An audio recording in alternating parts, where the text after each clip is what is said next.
dive into the latest MLB Power Rankings. It's Monday, which means it's time to do so. The Brewers' franchise record 14-game win streak may have ended, but their dominance certainly continues. You see them in that #1 spot.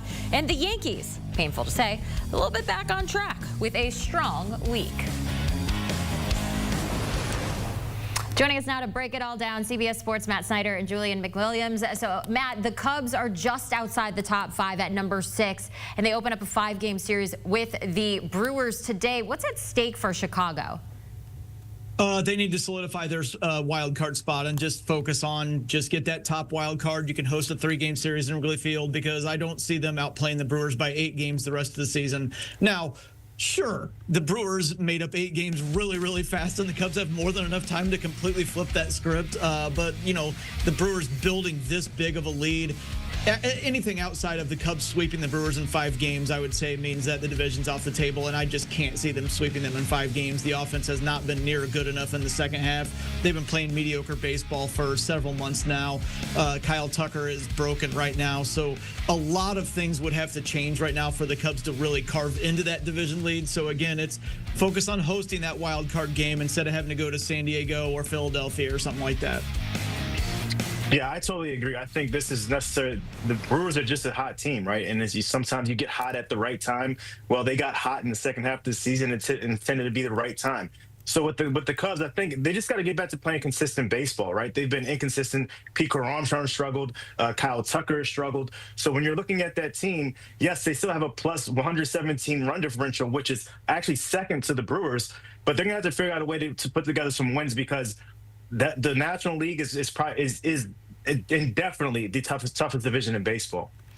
It certainly is. The Cubs have won 4 of their last 5 against the Brewers this season, giving them a little bit of momentum heading into today's series. How about the Padres? I was listening to my husband earlier talk about the Padres-Dodgers. They were swept by the Dodgers after gaining control of the NL West and are now at #7. Matt, what does this mean for their playoff push? Is there a concern that, you know, they're sinking at the wrong time, I guess? Yeah, it seems like anytime the Padres feel or like they're making up some ground on the Dodgers and they're feeling good about themselves, they just get little brothered, and that's exactly what happened over the weekend. They were one of the hottest teams, non-Brewers division, in baseball heading into the weekend. The Dodgers had just gotten swept by the Angels, and they go in there and the Dodgers sweep them. Dodgers are 8-2 against the Padres this season.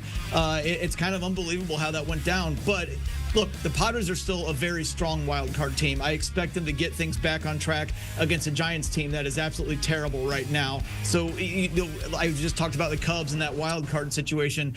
It does look like we're headed towards something like San Diego at Chicago in the wild card round, and that would be a really good game. Both of these teams are inconsistent, but when they're good, they're really, really good. It's a shame that the Padres got little brothered over the weekend because it was cool that they took over first place for a quick second.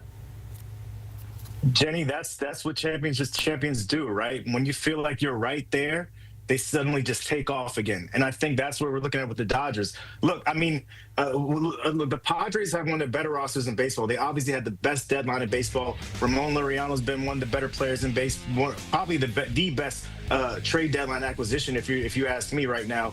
But I think, again, they're going to have to focus on doing the little things. They made a lot of blunders, a lot of just careless mistakes in those games, errors. And by the way, Fernando Tatis, what's going on with him? I mean, he hasn't hit a home run basically in 2 months. So if you're looking at him and you're looking at this team, they need to figure out a way to get him going because they don't go anywhere if he's not a part of the mix and he's not successful.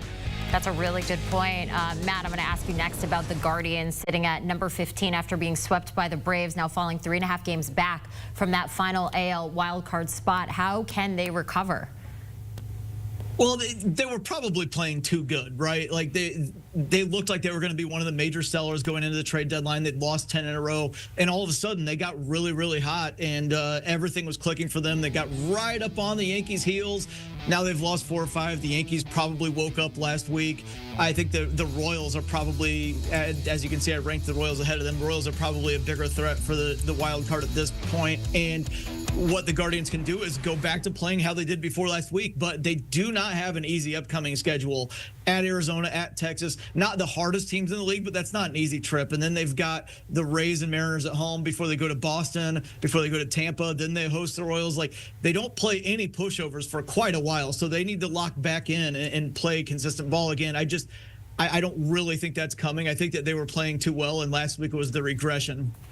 That makes sense. Atlanta's sweep marked their 5th series win in a row, really putting pressure on Cleveland to respond quickly in that one. The Rangers now, they've lost 8 of their last 9 games. They're now 5 games back in the wild card race. Julian, what's going wrong in Texas?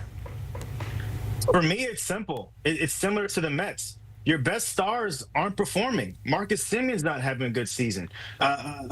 Corey Seager's not having a good season by his standards. He's hitting 203 this month.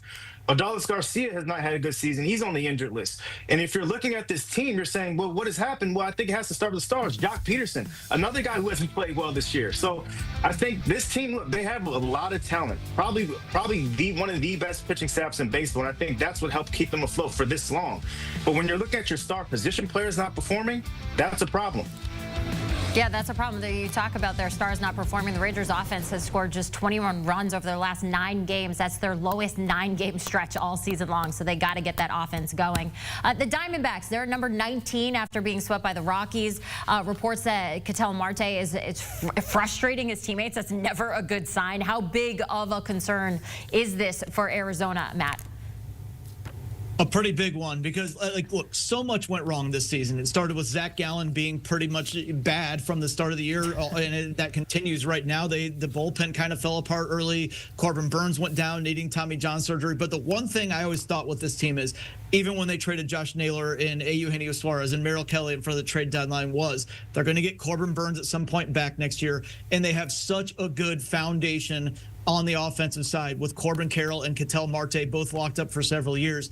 Well, if one of those pieces is causing problems, then you get worried that they might have to blow the whole thing up. And I do think, and Julian can speak to this as well, but for something to go public, I feel like it has to have been lingering for a long time because little stuff happens all the time and the players just get over it. But for something to go public, that's when I think it's very worrisome. Yeah, I mean, it's similar to like the Rafael Devers situation last year. Little murmurs started coming out about, him being a little bit surly or whatever. And that stuff, it turns out ultimately to be true, right? So we look at the Marte situation, teammates, executives, whomever are talking, right? And they're leaking this stuff to media, be it in conversation or be it that they just want it out there. So when you're looking at this team, this is a team that was in the World Series 2 years ago, right? That's kind of scary to think about. And now all of a sudden they're having all these internal issues. You're looking at this team, you're saying, okay, Corbin Carroll's a guy that they wrapped up for so long. Well, what do they do with him long term? So there's a lot of questions going into next year. I think they're going to have to answer because the foundation, as Matt said, is there, but they just haven't been able to put it together on the ball field. Arizona dropping 8 of their last 10 games. And as you mentioned, it could just be one sour apple in the clubhouse and it can mess up an entire season. Hopefully that doesn't happen. Matt, Julian, thank you so much for the latest in baseball. We got some good games on tonight, starting with that Brewers-Cubs matchup. It's a pivotal one out there, highlighted right there, starting at 8:05 p.m. Eastern. The Red Sox are not on here, but I want to give a shout out for the EEI Ness and Jimmy Fund Radio Telethon. If you are in New England, tune in. Donate. Let's save some kids. Appreciate that if you have a moment to check that out.